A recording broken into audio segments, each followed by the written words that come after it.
복음이 두드리다. 심장이 두근댑니다. 그 말 보는 순간 오늘 이 시간에 우리 성령님께서 우리들의 마음을 두드리시는 그런 시간 되기를 바랍니다. 제가 잠깐 기도하고 시작할게요. 사랑의 아버지, 귀한 자리에 부족한 자를 보내셨는데 오늘 이 시간 예수 어린 양의 붉은 피와 그리스도의 기름 부으심의 권세가 함께 임하는 시간 되게 하여 주시옵소서.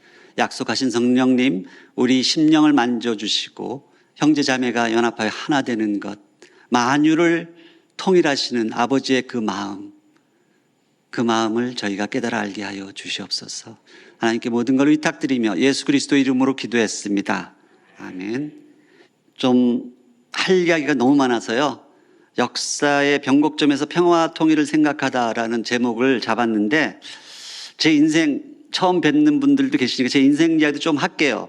그러나 사실은 이거 그냥 거의 건너뛰려고 했는데 오늘 목사님께서 간증 좀 앞에 좀 많이 하라고 시간을 더 늘려주셨어요. 그래서 인생 얘기 할 겁니다. 그리고 역사 이야기, 바다 이야기, 전쟁, 생태, 평화, 낭만 이야기까지 제가 하려고 하는데요.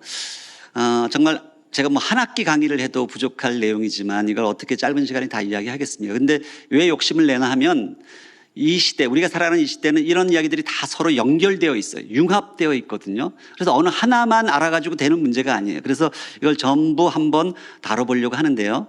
다 이해하시려고 생각하지 마세요. 욕심 부리지 마시고요. 지금 아주 고급 레스토랑에 가셔서 이제 메뉴판을 보는데 여러 메뉴가 있는데 그 중에서 몇 가지만 취해서 들으셔도 됩니다. 그리고 한 가지 중요한 것은 정말 내가 모르는 것이 정말 많구나. 그것을 깨닫는 것만 해도 굉장한 유익이 있을 것이다, 저는 생각합니다. 잘 소개해 주셔서 더 말씀드릴 건 없지만 간단히 다시 요약하면 저는 동서남북을 다 살아본 사람입니다. 평양 가서 사역하신 분 많지만 평양에 가족을 데리고 가서 살아본 사람은 거의 쉽지가 않거든요. 저는 평양에서 예루살렘까지를 육로로 이렇게 여행을 했던 아마 거의 유일한 사람이 아닐까. 좀 특이한 인생을 살았습니다. 그 바람에 제 아내가 좀 고생을 했죠. 근데 저 한마디로 제 인생을 요약한다면 저는 낭만주의자로 살았습니다. 그래서 오늘 낭만주의자가 뭔지 그 정의도 한번 내려드리려고 생각합니다. 말씀 읽었는데요. 우리 하나님도 하나이시니 곧 만유의 아버지시라. 이 말 딱 듣는 순간 막 찔리는 게 있는데, 하나님도 하나이신데 왜 우리가 하나가 못 되는가?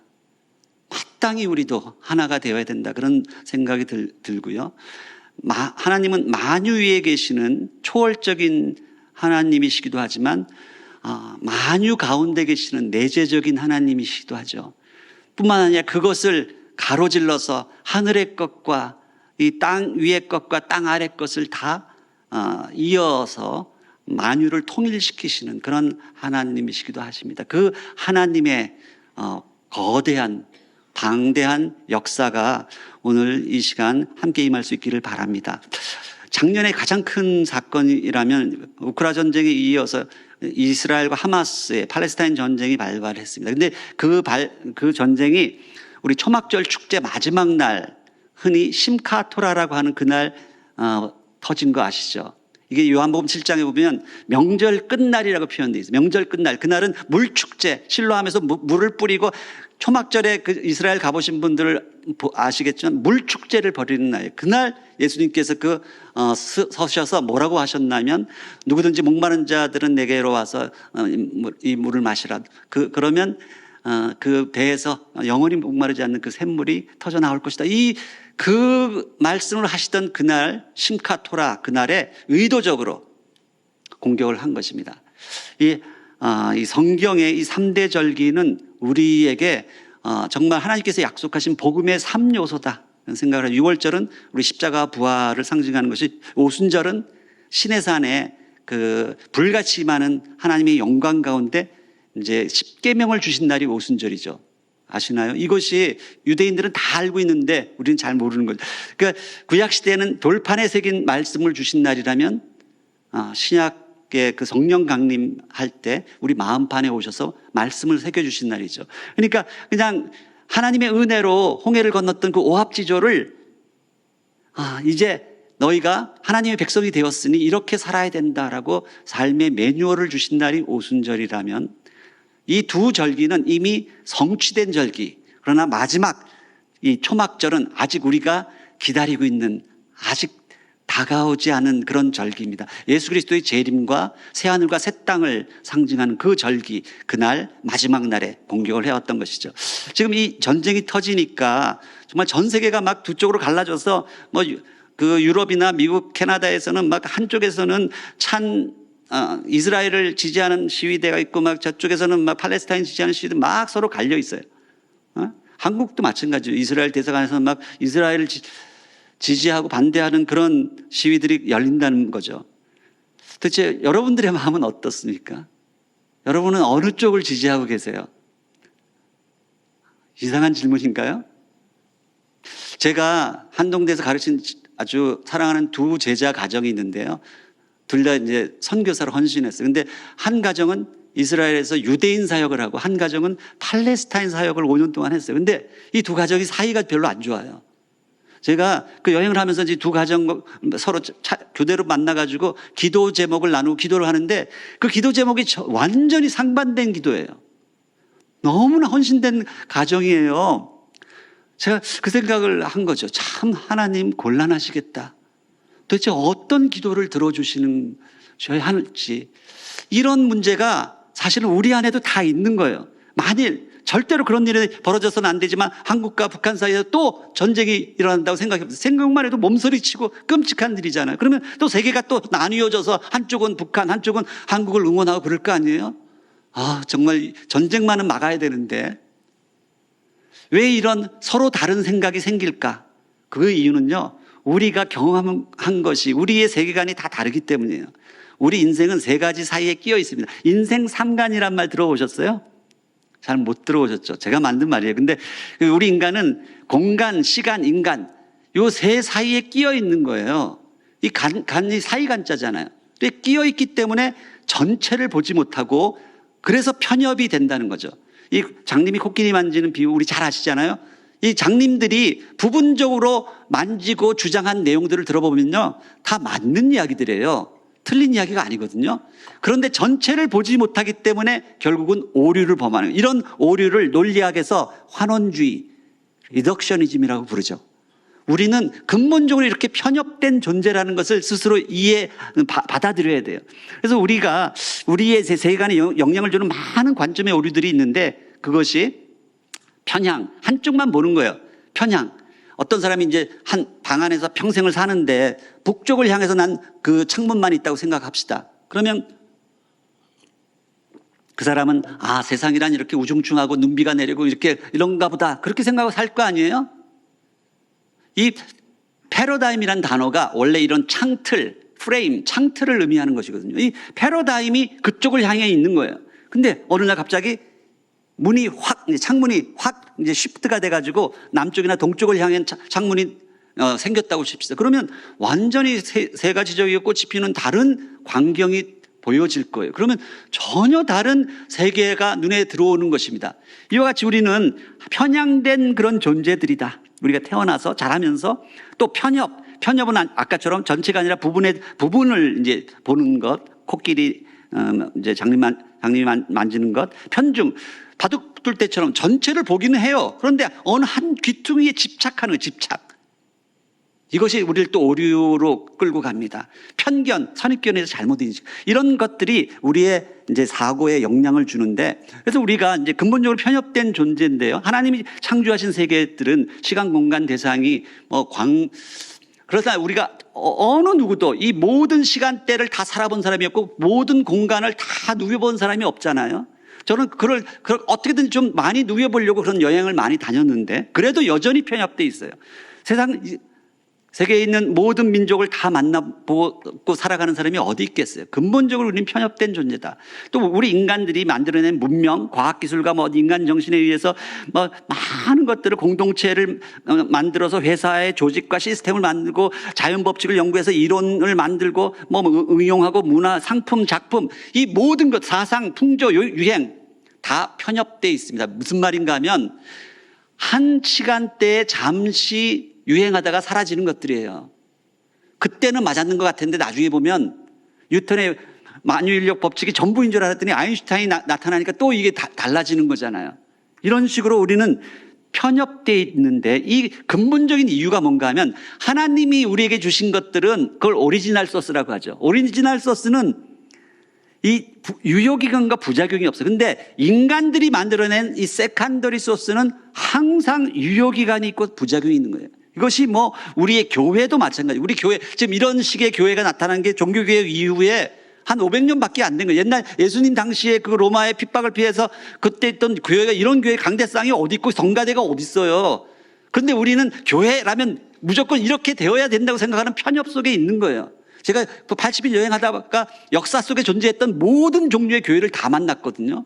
전혀 다른 교회인데도 불구하고 거기서 성령님이 여전히 강하게 임재하시는 걸 느낀다는 것이죠. 그래서 신학도 마찬가지고 예배 형식도 선교적 방법론 다 편협된 것이라는 거. 우리가 그것을 이해를 해야 된다는 것이죠. 그런데 중요한 것은 복음도 마찬가지예요. 예수님이 우리에게 전해주신 그 복음, 오리지널 소스만이 살아남는 거예요. 나머지는 그것을 뭐 숱한 뭐 여러 가지 신학적인 그런 방법론들 무슨 학교 해가지고 우리가 숱하게 왔다 갔다 하지만 잠시 유행하는 것이다. 자, 제 인생 이야기 좀 할게요. 서론이 길었는데 저는 이제 크게 보면 이제 대학 교수고 또 한편으로는 선교사로 살아왔습니다. 이 두 가지 정체성이 저를 제 인생을 이제 지배했는데요. 저는 제가 이제 선교사라고 해서 선교일 한다고 학교에서 선교지에서 대충 가르치는 그런 교수가 되기를 원치 않았습니다.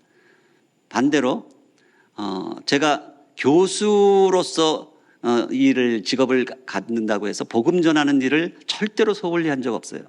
저는 우리 크리스찬들은 우리 예수님께서 완전한 사람이시면서 동시에 완전한 하나님이셨듯이 우리 크리스찬이 되는 순간, 예수님의 그 신부가 되는 순간 이와 같이 200%의 인생을 살아가야 할 그런 책임과 의무가 생긴다. 저는 그렇게 생각합니다.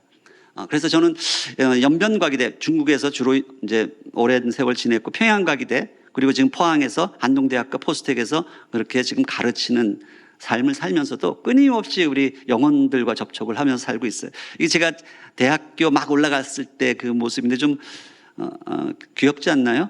저도 이제 이럴 때가 있었는데 그냥 완전히 모범생이었어요. 정말 서울대학만 들어가면 모든 게 풀릴 줄 알고 그냥 미친 듯이 공부하고 이렇게 했는데 그냥 대학 그 목표가 사라지고 나니까 그 허무가 막 밀려들어서 그냥 완전히 무신론자의 술 마시고 그 시절 생각해보면 데모하고 술 마시고 연애하는 생각밖에 안 나요.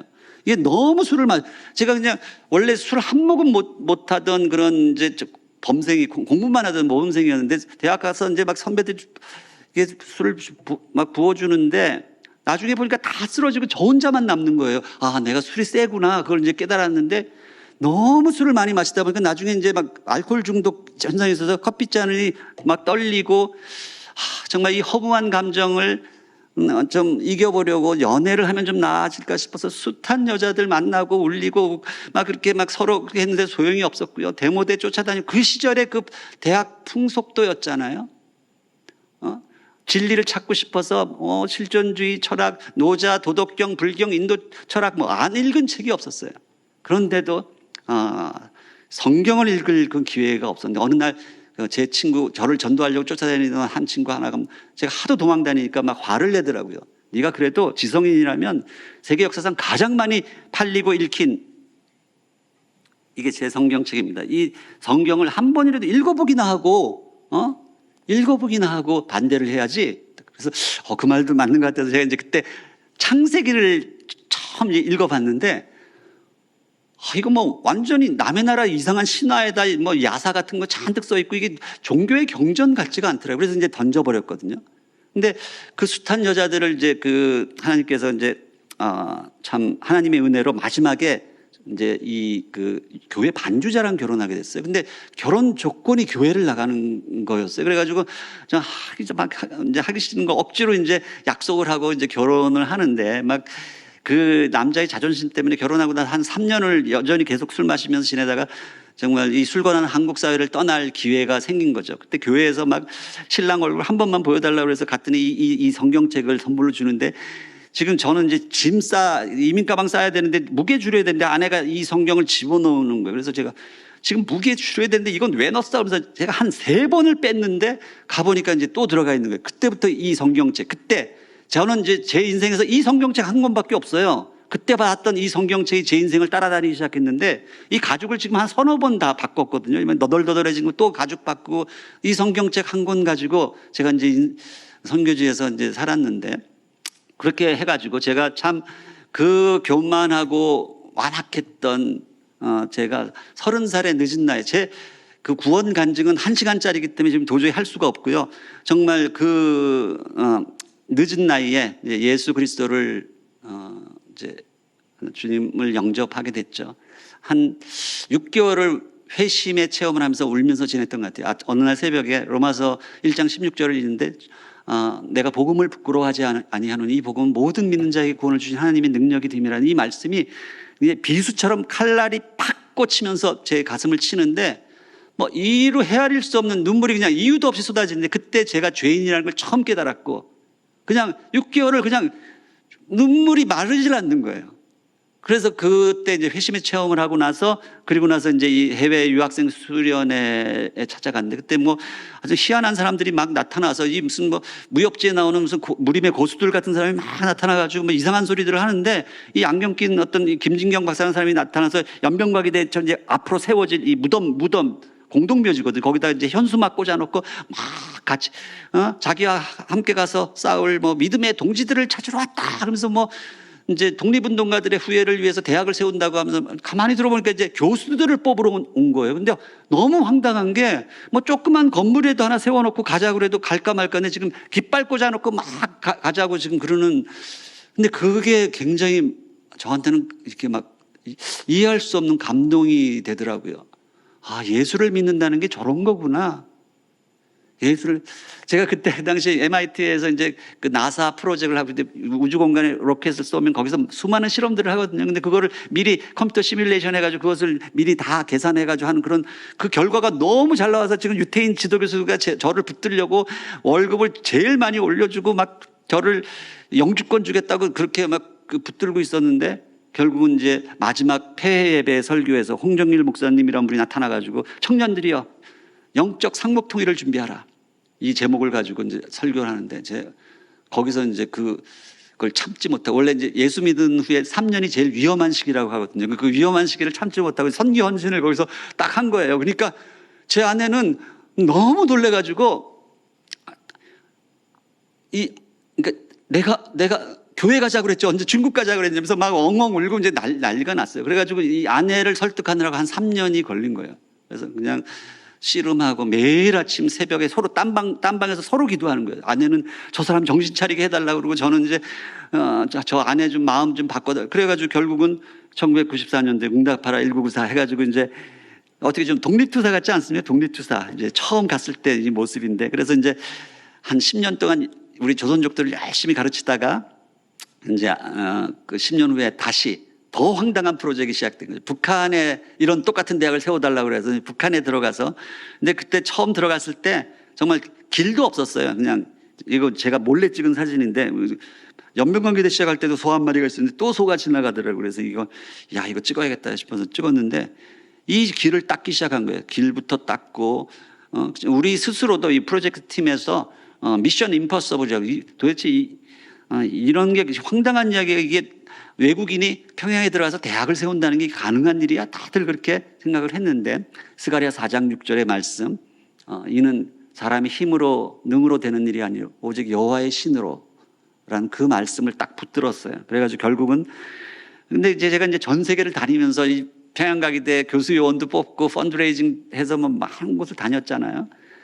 가는 곳마다 이제 막 이 스룹바벨 프로젝트라고 이름을 붙이고 무너진 동양의 예루살렘, 평양이 우리 민족의 그 부흥의 뿌리였잖아요. 거기서 평양 대부흥이 일어났던 거기가 지금 성전이 다 무너졌으니 이제 그걸 스룹바벨 성전 회복, 재건 그 이제 그 프로젝트를 가지고 전 세계를 다녔는데 어떤 뉴질랜드 그 이민교회 딱 요 정도 사이즈 되는 그런 교회였던 것 같아요. 거기서 한 부흥회를 한 며칠을 하는데 새벽기부터 해서 하는데 마지막 날 너무 이제 그 목사님이 감동이 되니까 막 눈물이 글썽해서 나와가지고 이제 막 목사님이 헌신을 하는데 이 헌금 바구니를 돌리는데요.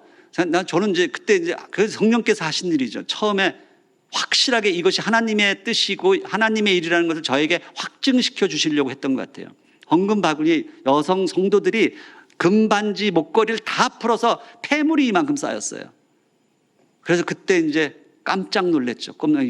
하나님께서 이 일을 기뻐하시는구나. 그걸 깨달았고, 이제 수많은 곳을 다니는데 자기 교회 건축헌금 모았던 40만 불 뭐 이런 것들을 막 쏟아붓기 시작했어요. 그래서 이 학교가 올라가기 시작하는데, 정말 그 당시는 지금 생각해도 이것은 진짜 사람이 한 게 아니라서 하나님이 하신 일이거든요. 근데 제 아내는 막 안절부절해요. 당신 지금 어쩌려고, 저 북한 사람들이 또 마음 바뀌어서 이걸 턴다운 시키면 당신 완전히 사기꾼 되는 건데, 이 과부의 두렵돈, 그런 돈만이 받은 게 아니거든요. 때밀이 아줌마가 뭐 그 막 달려와서 헌금하고, 진짜 과부로 두 아들을 키웠던 그 과부 권사님이 2만 불을 그냥 이렇게 체크를 갖다, 그런 돈들을 받아서 이제 학교를 세우는데, 당신 어떡하려고 그래? 잘못하면 사기꾼 되는 거야, 이거 실패하면. 근데 그때 제가 깨달은 게, 이거 비저너리와 사기꾼은 종이 한 장 차이구나. 성공하면 비저너리, 실패하면 사기꾼이 되는 그 위험한 걸 이제 안고 했고, 교육성 당국자들과 이제 피말리는 회의를 이제 계속하고 그들을 설득하고, 당신들도 이제 자본주의 경제 배워야 된다. 뭐 이제 그래서 이제 결국 이제 캠퍼스가 올라가서 이제 2009년도에 개교식 준공식으로 2010년부터 이제 학생들을 받기 시작했는데요. 저는 이제 한 3년 쉬었다가 너무 힘들어서 이제 한 3년 연명각이 돼 가서 이제 쉬었다가 2013년에 다시 들어갔어. 이제 그 후에 이제 2014년에 이제 가족들을 또 데리고 들어갔는데요. 평양역에 이제 도착했던 그 모습이고요. 고3짜리 아들 이제 방학 때 여름에 가가지고, 야, 문양아, 너도 아빠 따라 다음 학기에 평양 가자 그랬더니 이 녀석이 처음에는 아빠가 농담하는 줄 알고, 아빠 저 고3이에요, 고3. 가자. 자꾸 제가 이제 설득하니까 나중에 이제 진담인 줄 알고 얘가 화가 나가지고 자기 방문을 쾅 닫고 들어가서 사흘 동안 진짜 나오질 않았어요. 아무리 두드리고 밥 먹으러 나오라 그래도. 근데 이 녀석이 이제 그래도 믿음이 있는 녀석이 돼서 사흘 동안 금식 기도를 했던 것 같아요. 그러고 나서 사흘 만에 나오면서 이제 가겠다고 이제 이삭처럼 순순히 따라 나섰고, 이제 막내는 오빠가 간다니까 뭣도 모르고 이제 늦둥이 이제 따라 나왔고요.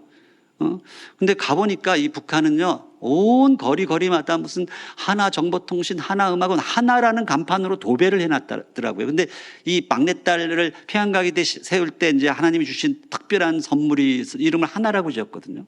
그러니까 사람들이 막 놀리잖아. 하나야, 네 이름 저기 또 있다. 그러니까 자기 이름에 대해서 긍지를 갖고 있었는데 막 사람들이 자꾸 놀리니까, 아빠 왜 내 이름 하나라고 지었어? 그러면서 내가 여기 와서 산다고 우리나라가 통일이 될 것 같아. 그러면서 막 이 녀석이 제일 힘들어했어요. 짜증내고 막 소주도 하나, 소주 막 별의별 게 다. 이 녀석은 이제 평양 외국인 학교를 다녔고, 여기가 이제 빌리 그레암 그 목사님의 부인 루스 그레암도 평양 외국인 학교 여기 졸업생이거든요. 근데 이제 둘째는 이제 평양가기대 학생들하고 같이 다닌 거죠. 그러니까 처음에 얘가 이제 나타나니까 북한 애들이 깜짝 놀래가지고, 정말 소위 그들이 말하는 남조선 괴뢰아이가 갑자기 나타난 거예요. 그러니까 막 처음에는 긴장해서 그러다가 애들은 붙여놓으니까 순식간에 친구가 돼서 서로 그냥 뭐 축구하고 농구하고, 제가 이제 사진들을 생략을 해가지고 지금 많이 못 보여주는데, 한 학기 강의 끝나고 나면요, 애들의 이제 웃음이 막 생겨나고, 이런 애들 지금도 참 너무너무 이제 그리운 애들인데요. 이제 캠퍼스 사진 몇 장 보여드리고요. 제가 제 간증할 시간이 없어서 건너뛰려고 하다가 지금 이제 목사님이 말씀하셔서 이제 조금 이제 하고 이제 지나가려고 합니다. 제가 제일 좋아하는 사진, 우리 문영이가 우리 북한 아이하고 어깨동무. 그 북의 애들은요, 지금도 너무너무 순진해가지고 어깨동무하고 남학생들도 손잡고 다니기도 하고. 하여튼 옛날 우리 어릴 때 모습 그대로거든요. 그러니까 졸업식 때, 그러니까 막 스승의 날 되면 이제 꽃다발도 가져와서 이제 주기도 하고, 졸업식 때 이제 선생들하고 헤어진다고 다 큰 대학생 녀석들이 막 엉엉 울어요. 세상에 우리 한국 대학생들이 그런 애들을 찾아볼 수가 없잖아요. 그런 애들을 지금 가르치다가 왔는데, 아, 이 사진 볼 때마다 언제 다시 이런 날이. 이 문영이가 이제 고3을 여기서 보내고 이제 토론토 대학으로 유학을 가고 나니까 이제 늘 애들이, 제가 식당에서 이 식판 들고 딱 앉으면 애들이 쭈루루 달려와서 교수님, 우리 문영이 언제 다시 와요? 서로 보고 싶어서 막 지금도 서로 가슴앓이를 하고 있어요. 저는요, 이제 통일 사역을 위해서 이제 제 인생을 드렸던 사람인데, 통일에 대해서 알면 알수록, 공부하면 할수록, 아, 이것은 역사의 함수구나, 그걸 깨닫게 되었어요. 2017년도에 평양에 있다 나온 후에 그 당시 캐나다 교민사회나 우리 한국 사회가 완전히 양극화돼서 촛불과 태극기로 싸우고 있는 그 모습을 보면서 너무 가슴이 아파서, 아니, 제가 남과 북의 통일을 위해서 이렇게 헌신을 했는데 나와 보니까 그 사이에 남남 갈등이 더 심각한 문제가 된 거예요. 그래서 아, 이게 도대체 왜 이렇게 됐나 싶어가지고 제가 근현대사 150년을 들여다보기 시작했습니다. 그래서 역사를 이제 보는 방법을 이제 배워갔는데, 이제 이 통시적이라는 것은 시간에 따라 이제 쭉 내려가면서 보는 인과관계를 보는 거죠. 그리고 공시적이라는 것은 그 시대의 국제관계나 이제 배경을 살피는 거라면, 우리 크리스찬들은 신구약 성경을 꿰뚫어서 하나님의 그 경륜이 어떻게 흘러가는지 그것까지 함께 봐야 된다는 것이죠. 그래서 이 통시적으로 우리 150년을 보면 이제 식민, 분단, 전쟁, 독재, 이산, 이 5가지의 비극과 트라우마가 있었는데, 그 사이에 우리 민족이 공시적으로 전 세계에 흩어진 디아스포라 민족이 됐다는 거죠. 가장 많이 흩어진 민족이 됐어요.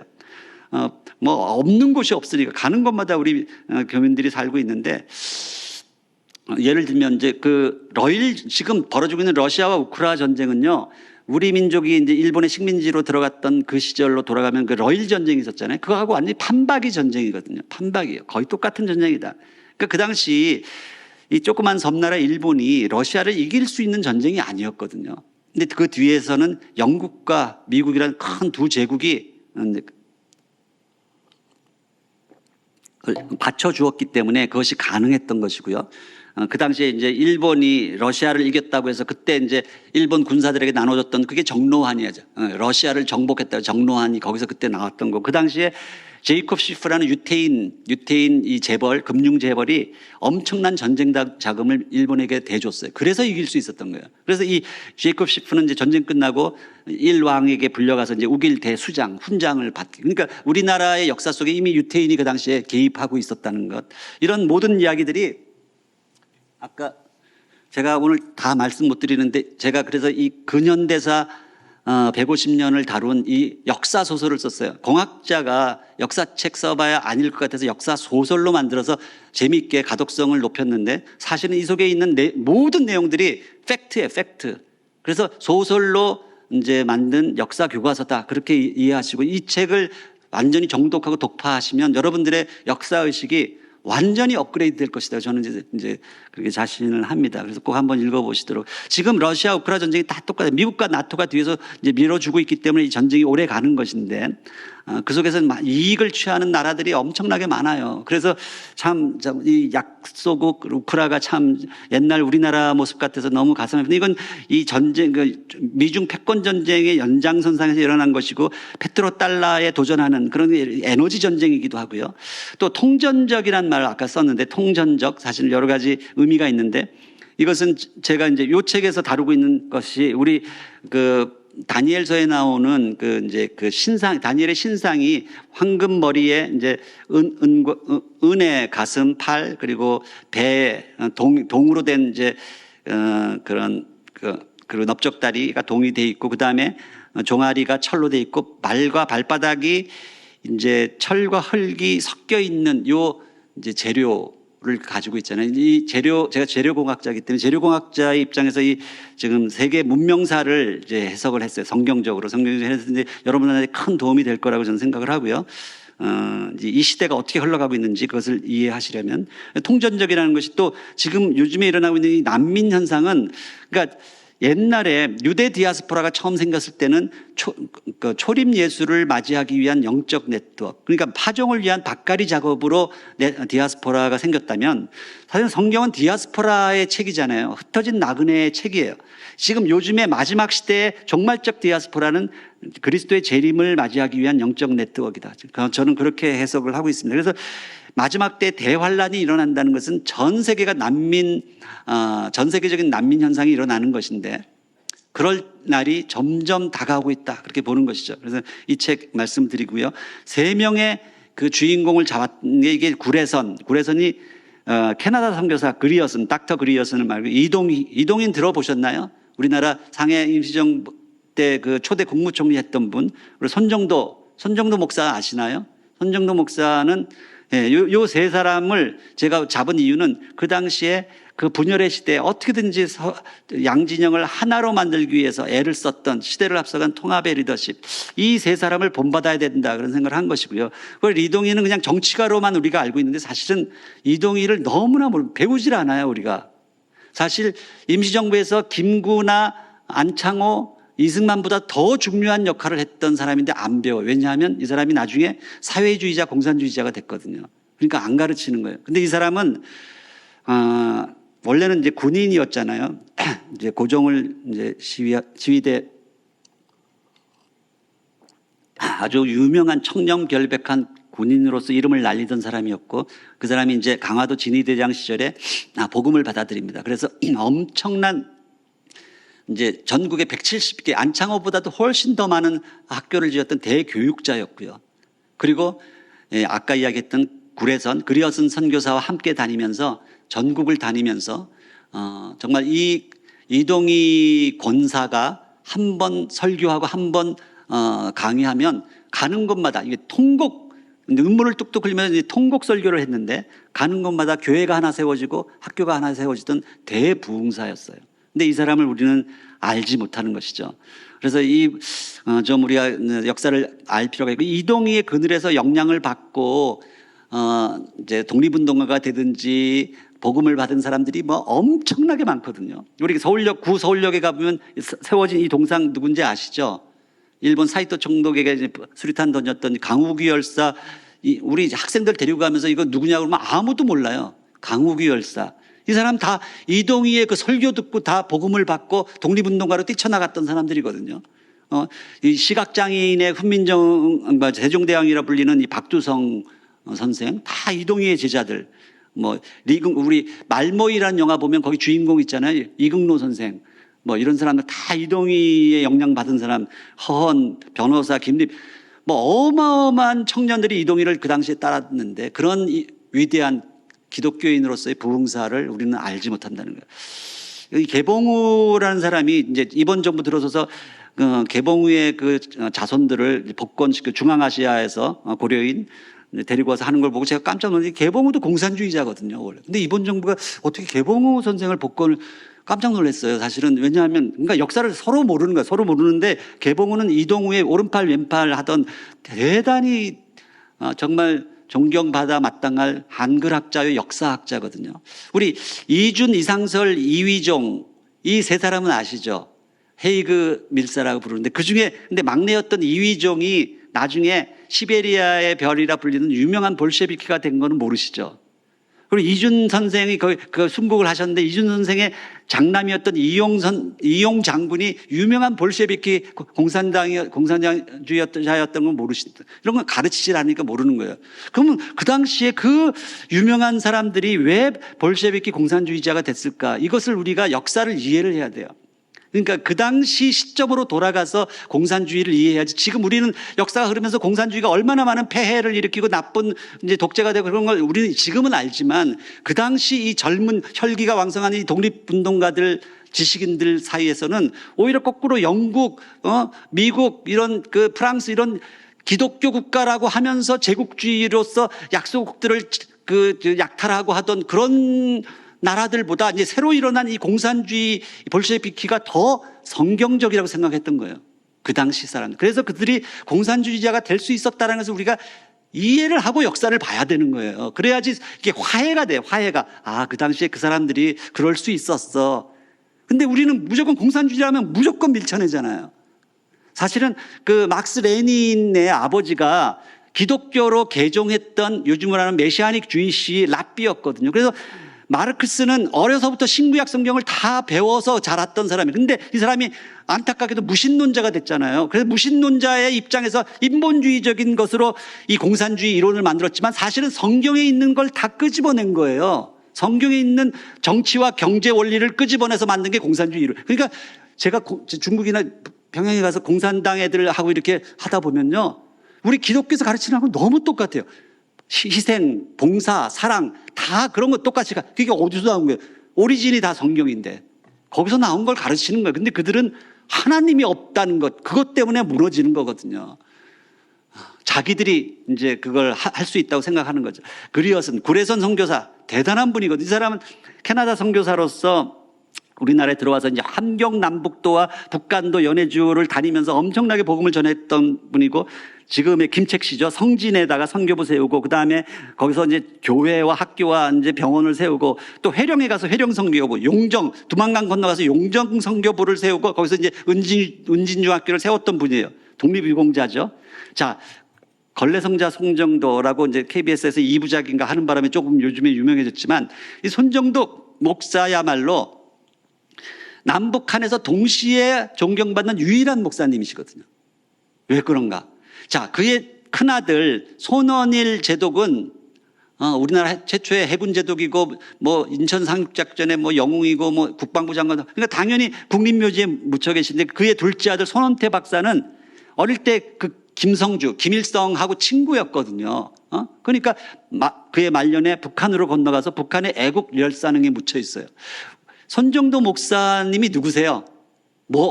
어느 교회 목사님이셨죠? 광화문에 있는 제일 큰 교회, 그 당시 정동교회 담임 목사였잖아요. 그때 유관순이 그 청년으로 그 교회를 다니고 있었어요. 유관순을 유관순으로 만든 목사님이 손정도 목사님이에요. 근데 우리는 유관순을 알면서 손정도를 몰라요.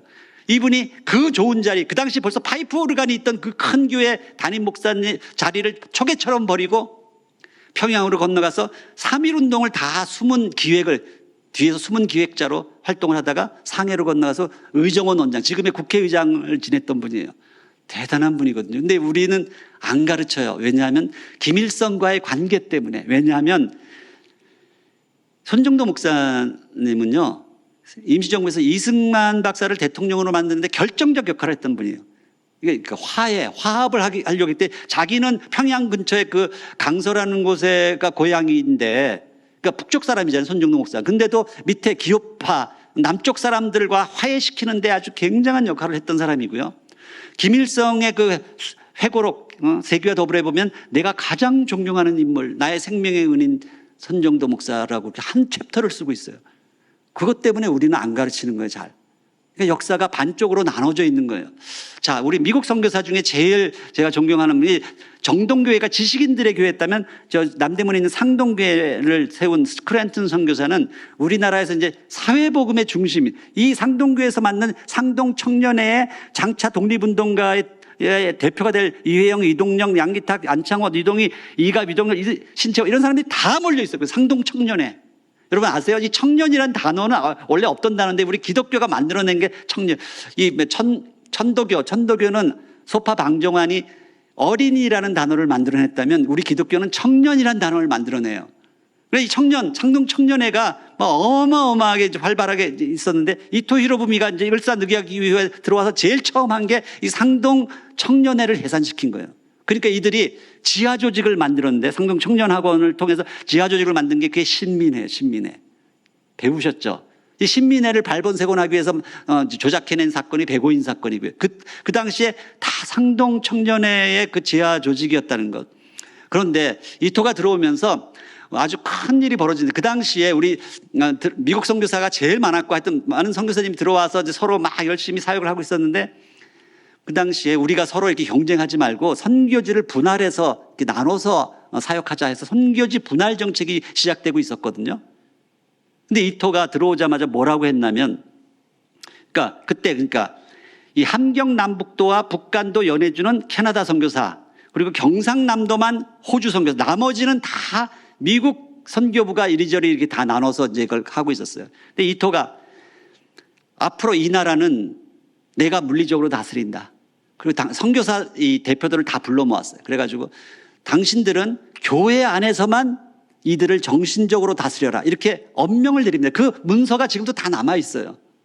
그러니까 근데 미국하고 일본은 그 당시 카츠라 테프트 미리아기니 해가지고 깊은 동맹 관계에 있었잖아요. 그러니까 미국 행정부에서 똑같은 지시가 내려오고 미국 선교부에서 똑같은 지시가 내려오고 일본 총독부에 협조해라.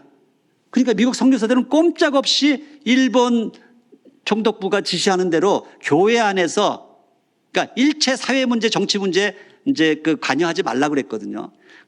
열사누기약 이전에는 선교사들이 우리 독립운동가들을 굉장히 많이 도왔어요. 근데 이제 그 다음부터는 미국 선교사들은 교회 안에서 예수 천당 불신지옥 이 중심, 예수 복음 중심으로 가르치기 시작한 거예요. 특히 이제 평양에서 부흥이 터졌는데 평양에 들어왔던 베어드 선교사나 마포 삼열 선교사가 미국 선교사들 중에서도 유독 맥코믹 신학교라고 가장 보수적이고 가장 근본주의 신학을 가르치던 그 출신이 거기서 이제 부흥이 터졌기 때문에 우리나라 기독교의 근본적인 이제 장로교가 다 이제 보수성을 띠게 된 거죠. 그리고 그들이 이제 해방 후에 내려와서 만든 게 예장이 된 것입니다. 예수교 장로회. 그러면 거기서 부흥회 사경에 열심히 이제 예수 복음을 가르쳤지만 반공주의로 똘똘 뭉치. 거기서 이제 재산 뺏기고 이제 울분에 처해서 내려온 많은 청년들이 서북 청년단도 만들고 해가지고 굉장히 많은 역사에 이제 그런 어려움을 이제 끼쳤는데 반면에 이 구례선 선교사, 그리어선 선교사가 용종에 만든 그 학교가 이제 은진중학교예요. 그러니까 이쪽에는 숭실이 있었다면 저기 용종에 북간도에는 은진중학교가 있었는데 이 은진중학교 출신들이 누군가 하면 김재준, 강원영, 윤동주, 문익환, 안병 그러니까 우리나라의 소위 진보적 기독교인들을 이루는 사람들이 다 이 캐나다 선교사들의 라인을 타고 내려온 이 은진 출신이라는 거예요. 이해가 되십니까 지금? 그래서 결국 미국과 캐나다의 그 어떤 신학적 차이가 우리나라를 보수와 진보로 한쪽은 예수 복음, 한쪽은 그리스도의 복음. 예수 그리스도가 함께 있어야 되는데 복음이 갈라진 거예요. 복음이. 그게 지금 우리나라의 지금 이 보수 진보의 이런 큰 싸움의 가장 큰 뿌리라는 것입니다. 그래서 사실은 우리가 이 교회라는 것은 이 오직 성경의 이 주춧돌, 받침돌 위에다가 오직 예수. 우리가 은혜와 믿음으로 구원받잖아요. 이것은 우리가 우리 행위로 받는 게 아니고 그냥 개인 구원의 복음이죠.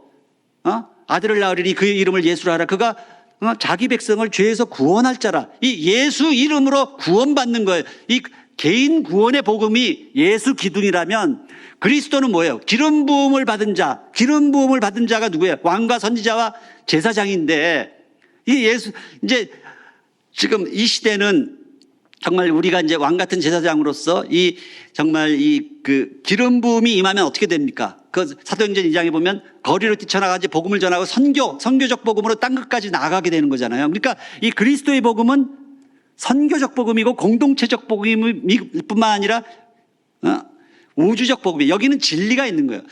그래서 예수가 오셔서 우리에게 은혜만 계시한 게 아니라 은혜와 진리를 함께 계시하셨잖아요.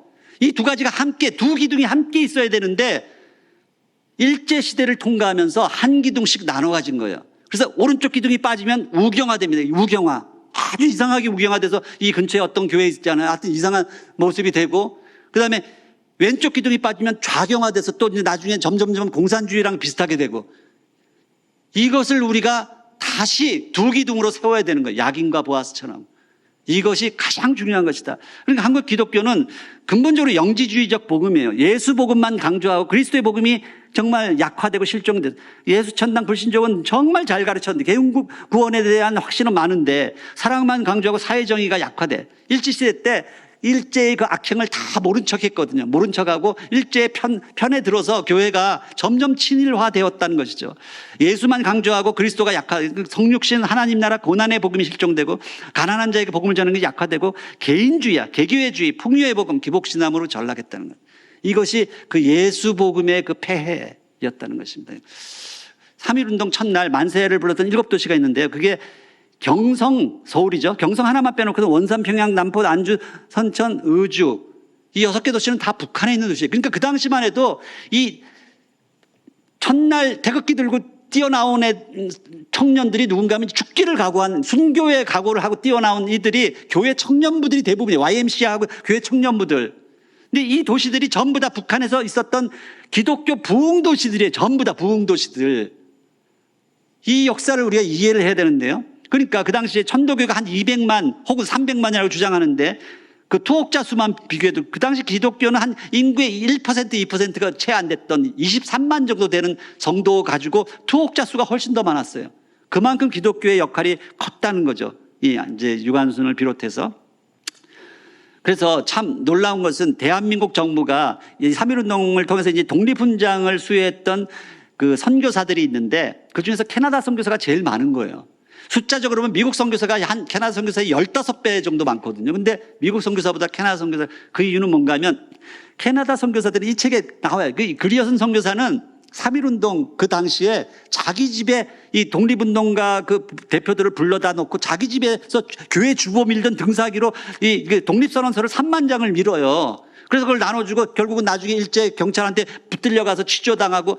그러니까 캐나다 선교사들은 독립운동을 같이 했어요. 끝까지 같이 했어. 근데 미국 선교사들은 다 움츠러들어서 그냥 예수 복음만 가르쳤다는 거예요. 이게 큰 차이예요. 그래서 이 이제 캐나다 토론토 대학에 가면 그 많은 뭐 닥터 홀, 닥터 스코필드, 그 세브란스 병원 만든 닥터 에비슨 전부 다 캐나다 토론토 대학 의과대학 출신들이거든요. 그런 사람들이 와서 이제 그 북한을 도왔다는 거죠. 이 그리어슨 선교사의 이제 막내 따님이 도리스 그리어슨, 우리말 이름이 구복순 할머니인데, 작년, 이제 해가 바뀌어서 재작년에 이제 돌아가셨어요. 제가 이제 이 할머니 늘 그 너싱홈에 이제 누워 계시는데 찾아가서 뭐 설날 되면 세배도 드리고, 2019년도에는 할머니, 도리스 할머니, 올해가 3.1운동 100주년 된 날인 거 아세요? 그랬더니 깜짝 놀랐더니 이분이 누워가지고 만세!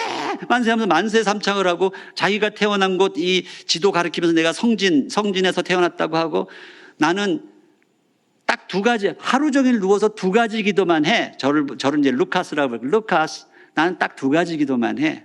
뭐냐 그랬더니, 북한 백성들을 위한 기도, 그리고 통일을 위한 기도. 이 딱 두 가지만 해.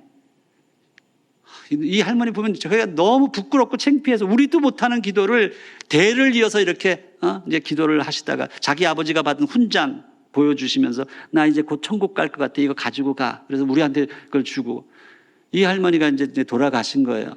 너무너무 이제 가슴이 아프죠. 제가 바다 이야기를 좀 하려고 하는데요. 왜 바다가 중요한가 하면 여기 이제 이 로마 시대 이렇게 보면은 그러니까 헬라어로 펀토스가 바다고 이제 라틴어로 펀토스 똑같은데 라틴어가 되면 달이라는 뜻이. 그러니까 바다는 건너가지 못하는 이 그 이제 육지와 육지를 이제 다리로 연결하는 그런 의미가 있다. 그래서 이 바다가 너무너무 중요한데 우리가 이제 서양 문물 앞에 이제 개화기에 섰을 때 이 세 청나라와 일본, 조선이 다 비슷한 말을 했어요. 뭐 중체서영, 화원양제, 동도서기 다 비슷한 말들이거든요. 근데 이 일본만 바다의 중요성을 알았던 거예요. 그래서 그러니까 샤쿠마쇼, 우리는 이토 히로부미밖에 모르는데 이토 히로부미 대동아 공영 알지만 일본을 우리가 깊이 배워야 됩니다. 그의 스승 요시다 쇼인을 배워야 돼. 정한눈. 그리고 그의 스승 또 사쿠마 쇼잔을 알아야 돼요. 이가 바다를 향해 나아가게 했거든요. 그래가지고 결국은 이 미국의 흑선의 침략에 처음에 싸우다가 이제 딱 안 된다 싶으니까 항복하고 미국과 유럽, 영국을 배우려고 엄청난 유학생들을 보냈잖아요. 그래가지고 메이지 유신을 지금 끌어내는 거잖아요. 근데 참 그 당시 안타까운 게 우리나라에 이제 병인양요 있었을 때 이제 제너럴 셔머노가 대동강을 타고 이제 올라오는데 그 당시가 1866년이니까 아직 일본이 메이지 유신 하기 전이에요. 근데 그 당시 평안감사가 박규수라는 분이었는데 이분은 엄청난 개화파거든요. 연암 박지원의 손자예요, 손자. 개화파예요. 개화파인데 대원군이 척합의를 세우고 이제 그걸 못하게 하니까 결국 이 문을 못 열어요. 이때 박규수가 이 문을 먼저 열었다면 이게 역사가 바뀔 수도 있는 건데 안타까운 걸 이제 놓치게 됐죠. 이 박규수의 제자들이 갑신정변을 일으켰던 김옥균, 서재필 뭐 이런 사람이 다 박규수가 키워낸 제자들이거든요. 근데 하여튼 평양에 가면 이제 그 당시 이 제너럴 셔머노를 격침시키고 토마스 목사가 이제 순교하던 그런 이제 그 현장을 이제 우리가 볼 수가 있고요. 근데 우리나라가 원래 옛날부터 통일신라나 발해나 뭐 다 엄청난 해상 강국이었거든요. 우리나라는 삼면이 바다로 둘러싸인 게 아니라 삼면이 바다를 향해 열린 나라였어요. 열린 나라. 그래가지고 엄청난 이제 바다 해상 교육을 하고 고려 시대 뭐 장보고의 이런 이 뭐야 청해진 뭐 유명한 거 그 당시에 엄청난 이제 해상 무역을 했는데 고려 시대에 들어가서도 개성상인을 중심으로 해서 엄청난 그래서 저기 사우디아라비아 아프리카까지도 배를 타고 다니면서 우리가 바다를 경영하던 해상 강국이었어요. 그런데 조선에 들어와서 바다를 버리게 됩니다. 이 선조 같은 이제 얼빠난 이런 왕이 해금 정책이 뭐 바다로 못 나가게 만들고 섬을 다 공도 정책을 해요. 그러니까 울릉도에 멀쩡하게 살고 있는 우리 그 도민들을 강제로 끌고 와서 섬을 빈 섬으로만 대마도 이런 다 끌고 그러니까 다 뺏기는 거지. 외구들이 들어와서 거기 다 이제 그래서 이런 공도 정책, 섬을 비워버리는 이런 정책을 하는 이제 이런 시대에 명량, 노량 이런 이순신이 그냥 길을 쓰고 바다를 지킨 거예요. 길을 쓰고. 이순신 없었으면 다 넘어갔던 거죠. 근데 이게 왜 그랬나 하면, 왜 이런 기가 막힌 엉뚱한 짓을 했나 하면, 그 당시 대국으로 삼기던 명나라가 그랬거든요. 명나라의 해금 정책을 그대로 따라한 거예요. 사대주의 때문에. 그걸 아셔야 돼요. 원래 명나라가 정화라는 그 환관이 엄청난 이 바다를 정복하고 남해 원정을 해서 해상 강국이었는데 16세기 들어서면서 완전히 이제 헷가닥하면서 해금 정책으로 전환을 하거든요. 그걸 우리가 그대로 따라한 거예요. 그러다가 우리나라가 이 모양으로 쪼그라들었다. 자, 바다의 중요성. 2차 대전 끝나자마자 미국이 끝나기 직전에 이제 전 세계 그 이제 재무장관 다 브레튼 우즈라는 이제 작은 도시에 불러 모아놓고선 미국 달러를 기축통화로 만들고 이제 그 금본위 제도를 만들면서 금 1온스를 35달러로 이제 딱 고정을 시키는 거예요. 그러면서 IMF, IBRD 뭐 이런 걸 창설해서 자, 너희들 다 이제 유럽 국가들 이제 우리가 복구해 주겠다. 돈 빌려주고 다 복구해 주고 자유무역을 하고 너희가 물건 만들면 우리가 그거 다 시장을 개방해서 다 사줘. 너무너무 정말 기가 막힌 제안을 하는 거예요. 그러니까 재무장관이 깜짝 놀랐죠. 우리를 진짜 살려주는구나, 미국이. 그래서 이 브레튼 우즈 체제 때문에 수혜자가 된 게 EU 국가, 뭐 중동 산유국뿐만 아니라 동북아 있는 한중일 다 우리가 산업화가 돼서 이만큼 올라온 게 다 이 브레튼 우즈 시스템 때문이라고 볼 수 있어요. 그러니까 우리가 분명히 도움을 받았는데 단서 조항이 있어요. 그게 뭔가 하면 US 네이비, 미 해군이 바다를 다 장악한다는 그 조건이 있었던 거예요. 그것이 얼마나 이제 무서운 건가. 하여튼 그래도 이 브레튼 우즈 시스템 때문에 미국이 이제 막 엄청나게 이제 달러를 막 흥청망청 쓰다가 그냥 이제 과소비가 됐죠. 세계 시장. 근데 그러다 우주 개발도 하고 베트남 전쟁에서 돈을 막 쓰다가 하다가 이제 더 이상 달러로 금을 바꿔줄 수 없는 상황이 돼서 이제 금본위 제도를 변동환율제로 딱 바꾸는 상황까지 벌어졌는데 그때 만들어진 게 이제 페트로 달러 시스템이야. 기축통화가 이제는 깨지게 생겼는데 그 대신 이 바다를 장악하고 있기 때문에 모든 해상 운송을 통해서 이 원유를 움직이는 이 원유 운송선들을 미군이 다 장악을 하고 있잖아요. 근데 이 원유를 사는 거는 무조건 달러로만 사도록 그렇게 시스템을 만드는 거예요. 이게 페트로 달러 시스템이에요. 그 바람에 여전히 미국 달러가 이제 지금까지 막강한 위력을 발휘하고 있는 거죠. 근데 그런 상태에서 결국 이제 요즘 들어서 중국이 거기에 도전장을 내밀고 있는 거죠. 이제 위안화로 가스나 원유를 이제 사고 팔고 하려고. 지금 전 세계에서 벌어지고 있는 뭐 이런 아주 굉장히 무슨 전쟁도 일어나고 분쟁 지역들 아프간이나 뭐 지금 후티 반군 여기 있죠. 호르무즈 해협. 말라카 해협, 뭐 수에즈호나 이런 모든 이런 것들이 바다를 둘러싼 이 운송 이것을 그동안은 미군이 장악을 하고 있었거든요. 그런데 지난번에 트럼프가 들어서면서 우리 이제 책임 안 질래. 너희들도 알아서 해. 이제 이런 트럼프가 이번에 이제 다시 되면 또 이제 굉장한 혼란이 일어날 거예요. 이제 그렇게 결국 이제 이 해상 물류 패권 싸움이다. 그런 속에서 우리나라도 지금 그 안에 있는 거예요. 그래서 이 미중 해상 물류 패권 싸움이 지금도 진행되고 있는데 그래서 대만 해협을 통해서 지금 우리나라 모든 무역선들이 지금 통과해서 오는데 중국이 우리에게 늘 겁을 주는 게 뭔가 하면 우리가 너 대만 먹으면 너 지금처럼 미국 뒷공문만 따라다니다가 우리가 대만 먹고 이 대만 해협 봉쇄해버리면 어떡할래? 지금 그렇게 옛날에 그 왕이 외교장관이 우리나라 그 외무부 장관을 대만 해협 바로 앞에 있는 샤먼이라는 곳에 불러다가 그 이야기를 했거든요. 너희들 정말 앞으로 미국만 쫓아다니다 앞으로 이제 어떡하려고 지금 그러고 있어? 이런 가운데 지금 미중 패권 전쟁이 지금 일어나고 있는 것이고요.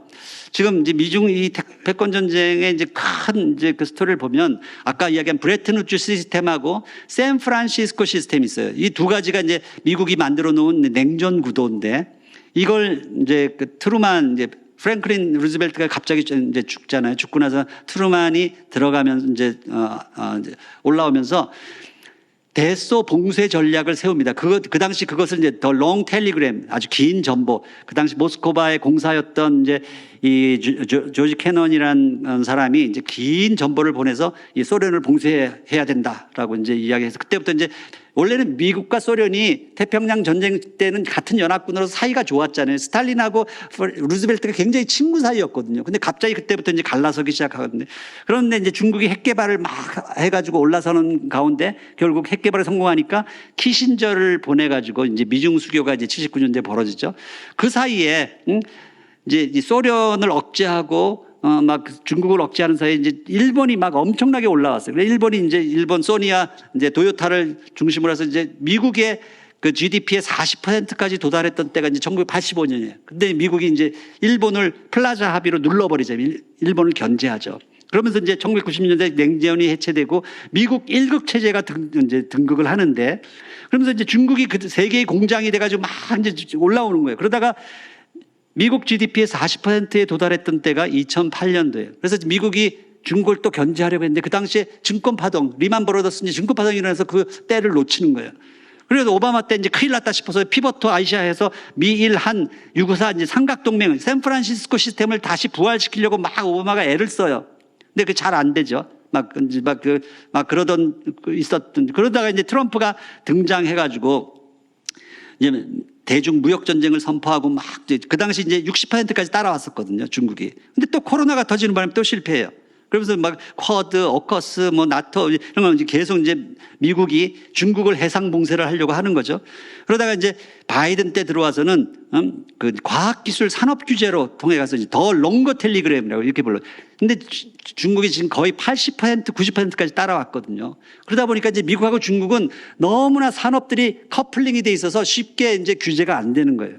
이제 그런 상황이 벌어졌고 얼마 전에 나왔던 이제 그 이 오펜하이머라는 영화 보셨는지 모르겠는데 여기 보면 그 핵 개발의 아버지, 원폭의 아버지라고 하는 이제 오펜하이머가 청문회에 끌려가서 막 이제 고초를 당하는 그런 모습을 봤는데 이 맨하탄 프로젝트를 20세기의 냉전을 이해하기 위해서는 굉장히 이것을 이제 꼭 알아야 되는 그 프로젝트이죠. 근데 미국이 그 나치와 대항하려고 이제 원폭을 만들었는데 일본의 그 두 방을 터뜨림으로 말미암아 전 세계를 경악시키잖아요. 그 어마어마한 이 핵의 그 공포 속에 빠뜨린 다음에 미국이 이제 세계 이제 패권을 장악을 했는데 그게 미국만 가지고 있어야 될 그 핵폭탄을 1949년도 8월 29일 날 소련이 성공을 해버려요. 그러면서 이제 미국이 이제 아주 깜짝 놀라고 미국 전역에서 소련 간첩을 잡아내는 메카시 광풍이 붑니다. 메카시 상원의원이 그 당시 미국 뭐 의회나 뭐 그런 국무부에서 소련 간첩들을 막 잡아내면서 그러니까 블랙리스트하고 뭐 화이트리스트 해서 이 좌파였던 로날드 찰리 채플린이나 레나드 번스타인 같은 이런 사람들은 좌파였고요. 그다음에 이제 로널드 레이건이나 월트 디즈니 이런 사람들은 우파였죠. 그래가지고 미국이 그때부터 이제 좌우로 쫙 갈리기 시작해요. 근데 이 메카시 강풍이 그 당시에 한국에 그대로 그냥 수입이 되거든요. 그래서 그때부터 이제 좌우가 이제 나뉘면서 이제 막 빨갱이 사냥하고 막 서로 죽이고 하는 그런 것들이 그 당시에 똑같이 일어나기 시작하는 거예요. 그러면서 이제 한국 전쟁이 터지는데 이제 비극이 터지는 거죠. 그러면서 이제 막 끔찍한 전쟁을 3년 1개월 동안 한국 전쟁에서 쏟아부은 그 총폭 그 폭탄이 2차 대전 전 세계 떨어뜨린 폭탄보다 더 많았어요. 정말 세계 대전급 이런 전쟁을 좁은 땅덩어리에서 하는 동안에 그 참혹한 현장 속에서 우리 뭐 군대 갔다 오신 분들은 원산 폭격 다 기억나시잖아요. 원산 폭격이 뭡니까? 그 원산만 쏙 들어간 데다가 미국 군함이 거기서 이제 원산을 폭격을 하는데 이게 이제 캐나다 선교사 이제 푸트나 여러 하디 이런 사람들이 거기다 병원 세우고 만 학교 세우고 했던 그 아름다운 도시 원산이 한 1952년쯤 되면 완전히 달 표면처럼 변하거든요. 아무것도 나무 한 그루 없는 달 표면이 돼버려요. 너무나 폭격을 많이 해가지고. 그런데도 미군이 계속 폭격을 하는 거예요. 계속. 정전협정 사인 30분 전까지 원산 폭격은 계속됩니다. 왜? 왜 그랬을까요? 미국의 경제를 돌리는 거예요. 이 재래식 무기. 지금 우크라 전쟁을 통해서 미국이 엄청나게 지금 경제가 좀 좋아졌잖아요. 그 경제가 순환이 되는 순환. 왜냐하면 미국이 1차 대전 후에 그 어마어마한 그 군산복합체 군수공장들이 스탑이 되고 나니까 어떻게 됐죠? 그게 이제 대공황으로 나타났잖아요. 그것들을 이제 경험했기 때문에 지금 한국 전쟁은 세계 경제를 돌리기 위한 윤활유였다. 저는 한국 전쟁을 생각할 때마다 너무너무 이제 가슴이 아픈데, 물론 이제 어리석게 끌려 들어와서 그 전쟁을 일으킨 그 잘못을 생각하면 뭐 정말 화가 나죠. 근데 사실 옛날 시골 장마당에 가면 닭싸움 시키잖아요. 닭싸움. 이 두 마리 닭이 막 미친 듯이 서로 피를 철철 흘리면서 쪼아대면서 싸우는데, 주변에서 이제 투정꾼들이 돈이 왔다 갔다 하잖아요. 이 닭은 자기들이 왜 싸우는지도 모르고 피 터지게 싸우고 있는 거예요, 지금. 그 싸움이 아직도 안 끝난 거예요, 아직도. 주변에 있는 그 투정꾼들에 의해서. 아무것도 남지 않았어요. 그 당시에 한국전쟁이 한참 벌어지고 있을 때 미국이 일본을 그러니까 독일이나 이태리는 그 미국의 중재에 의해 가지고 아주 전범들을 아주 강력하게 처리를 했고 전범 재판을 했는데 일본은 그냥 남겨뒀어요. 오키나와에 그 미군 기지가 들어가는 그걸 해가지고 그래서 이 샌프란시스코에 그 연합군들을 다 불러 모아놓고 그 일본의 그 전범들을 그대로 다 이제 그냥 다 풀어주는, 용서해 주는 거죠. 독일 같았으면 전부 다 사형당했을 그 1급 전범들이 나중에 그래서 일본 수상들이 다 되는 거예요, 수상들이. 이 잘못 끼워진 단추, 이때 이제 독도 문제도 여전히 여기서 이제 잘못 끼워졌고, 그 731 부대 그 생체 실험을 했던 요새 뭐 경성 크러치라는 그 영화, 그런 실제로 그건 이제 드라마에서 강조가 돼서 과장이 돼서 그렇긴 하지만 실제로 저기 731 부대가 그런 거 실제로 했었잖아요. 근데 그 모든 실험 데이터를 미국에 넘겨주는 그 대가로 그걸 다 용서해 주는 거예요. 이것이 지금 잘못 끼워진 역사의 단추가 돼서 그 오점을 남겼다. 그래서 이제 미국 이제 냉전 프레임이 그 당시에 이제 딱 우리 한국 전쟁을 통해서 이제 냉전 프레임이 구축이 되는데, 이 냉전 프레임을 통해서 누가 가장 많은 이득을 보는가? 무기를 팔아먹는 나라거든요. 냉전 프레임이 돼요. 그래서 이 냉전 프레임 속에서 아주 이상한 일이 벌어지는데요. 한국 전쟁 그 정전 협정을 하는데 중공군이 첸셰션 박사를 자기들한테 넘기라고 그래요. 미군 포로를 내어줄 테니까 첸셰션을 넘기라고 그래요. 근데 이 첸셰션은 누군가 하면 장개석의 스칼라십을 받고 미국으로 유학 갔던 아주 부유한 집안에서 자라났던 우파 과학자예요. 그래서 미국의 MIT에서 공부하고 그다음에 칼텍에서 교수하면서 JPL에서 대륙간 탄도미사일 만들고 하던 이 사람이 졸지에 그 당시 아까 이야기했던 메카시 광풍 때문에 중국인이라는 이유로 인해서 이 우파 과학자가 가택 연금되고 이제 간첩으로 몰려 있었거든요. 근데 첸셰션을 달라고 그러는 거예요. 그래서 첸셰션이 졸제 중국으로 끌려 들어가서 중국에서 64년도에 원폭, 67년도에 수소폭탄, 70년도에 뭘 만들죠? 인공위성. 그래서 이걸 양탄일성이라고 하거든요. 이 양탄일성의 아버지가 되는 거예요.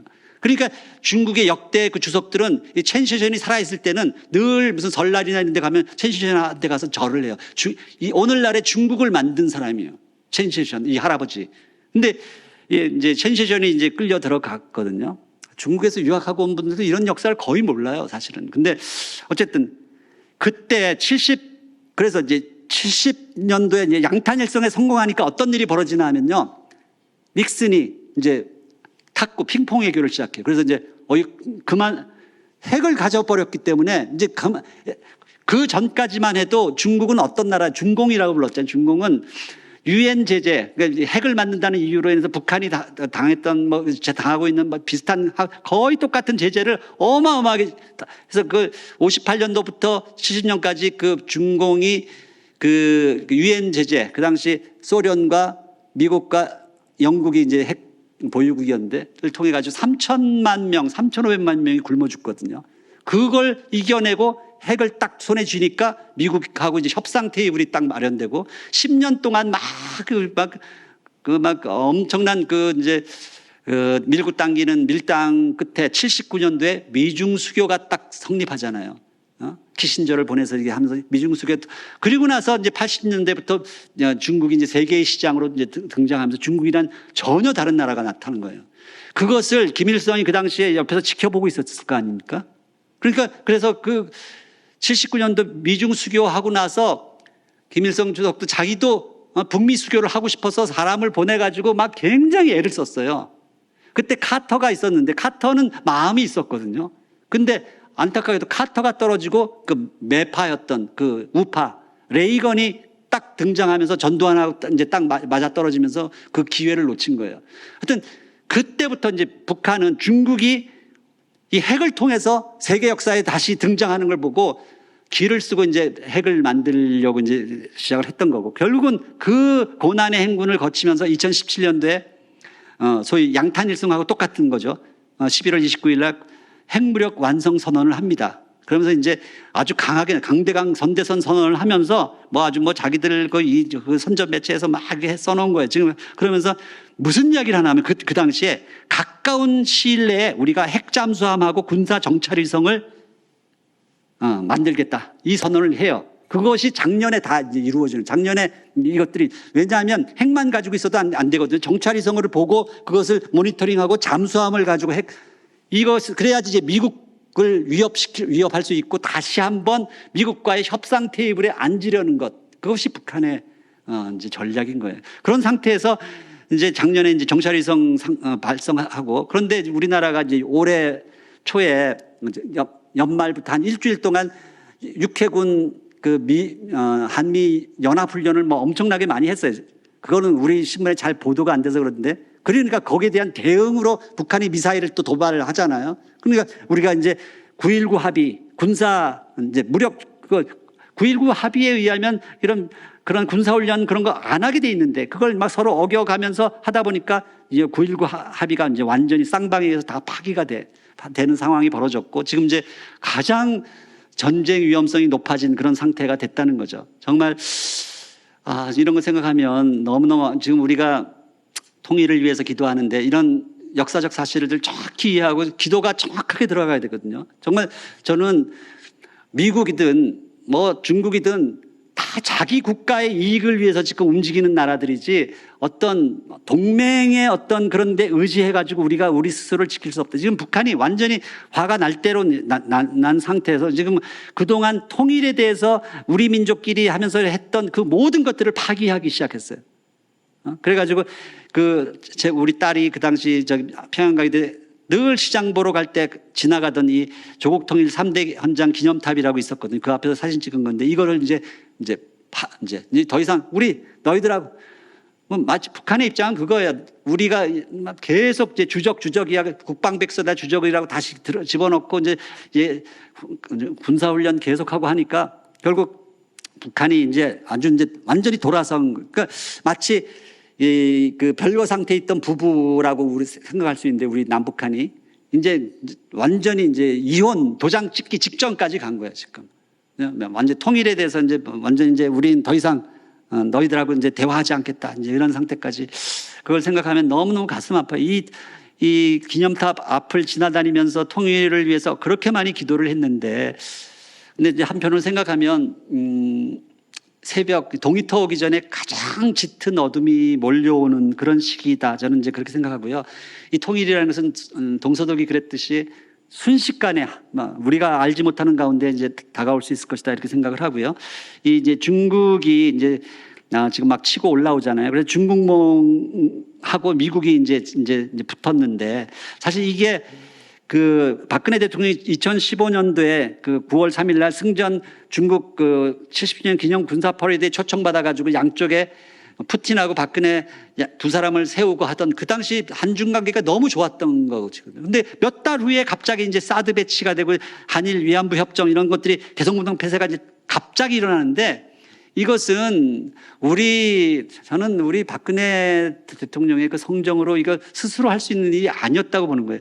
그 당시에 한일 군 위안부 협상이 갑자기 일어났는데, 제가 이제 평양에 있다 나와가지고 이제 크리스마스 좀 지나서 좀 쉬고 있었는데 그냥 TV 자막에서 갑자기 뜨는 거예요. 한일 군 위안부 협상 타결.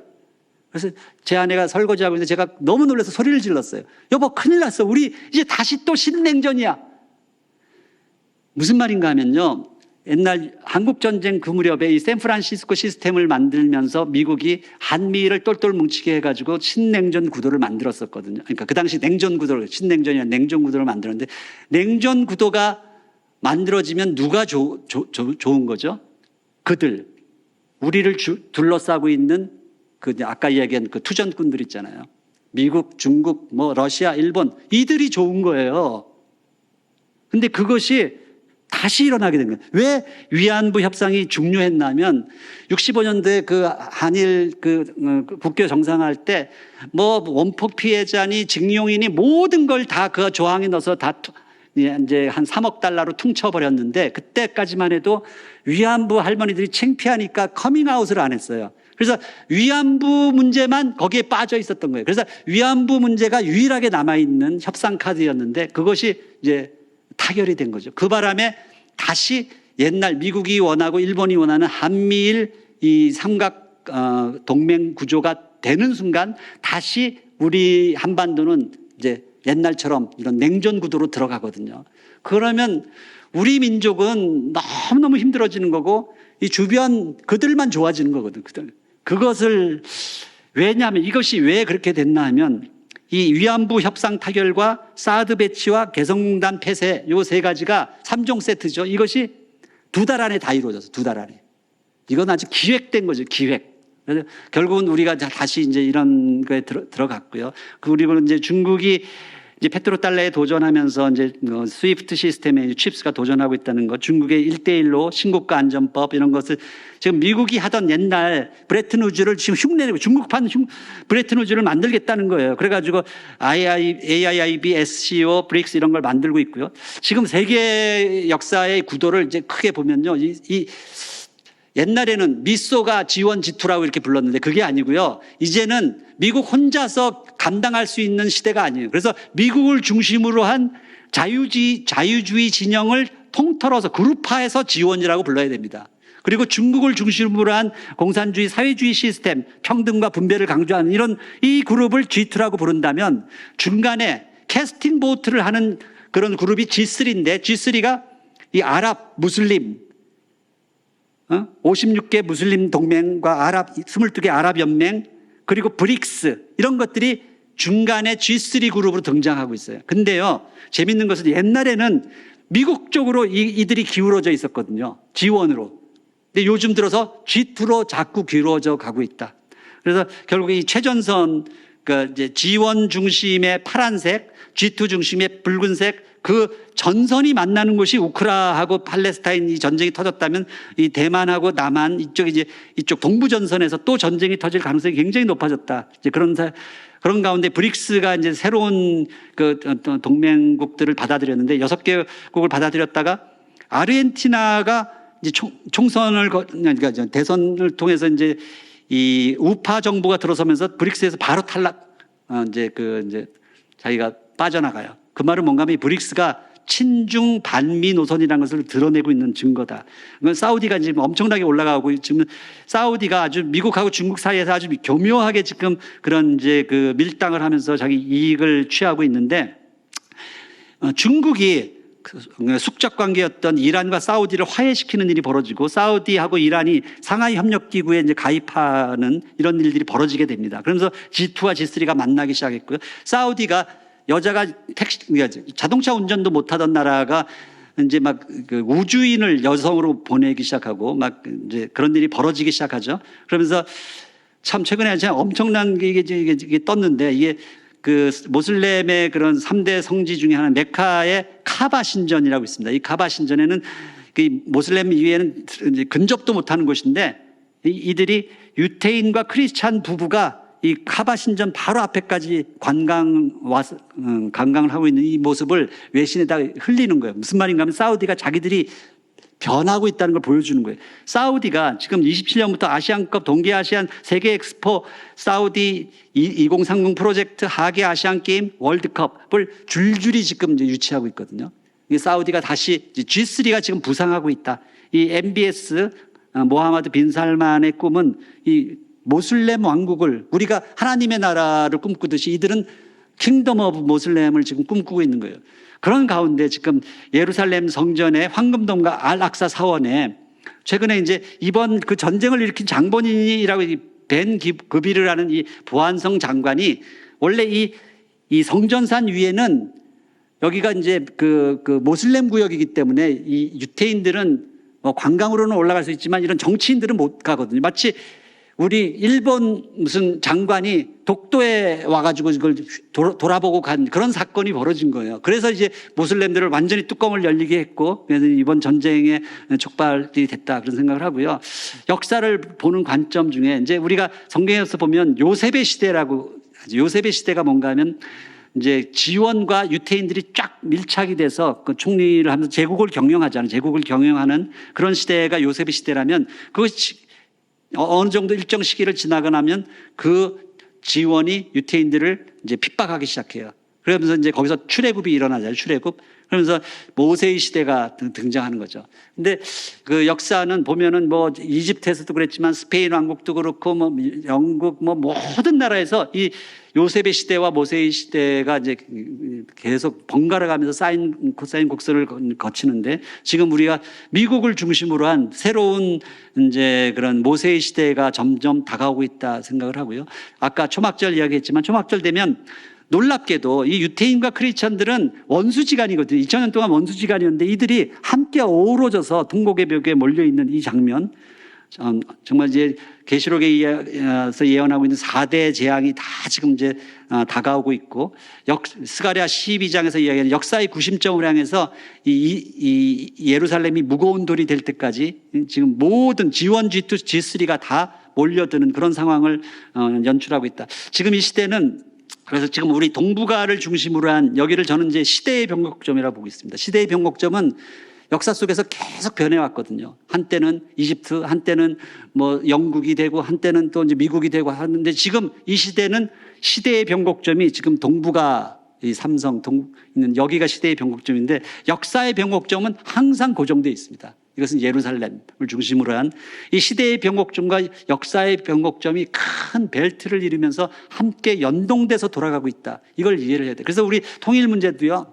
굉장히 중요한, 그때 79년도에 미중 수교를 하려고 그렇게 10년 동안 밀당을 했는데도 미국이 결심을, 미국 입장은 소련을 견제하기 위해서 중국을 끌어들이려고 마음은 먹었는데 이 중국을 끌어들이는 게 이제 지금 이 마음이 놓이질 않으니까 계속 망설이고 있었는데, 그러니까 이제 중국이 베트남 침공을 해버리거든요. 우리가 완전히 전향했다는 걸 보여주기 위해서 베트남 침공을 딱 하고, 그리고 나서 어떤 일이 벌어지냐면 그때 호메이니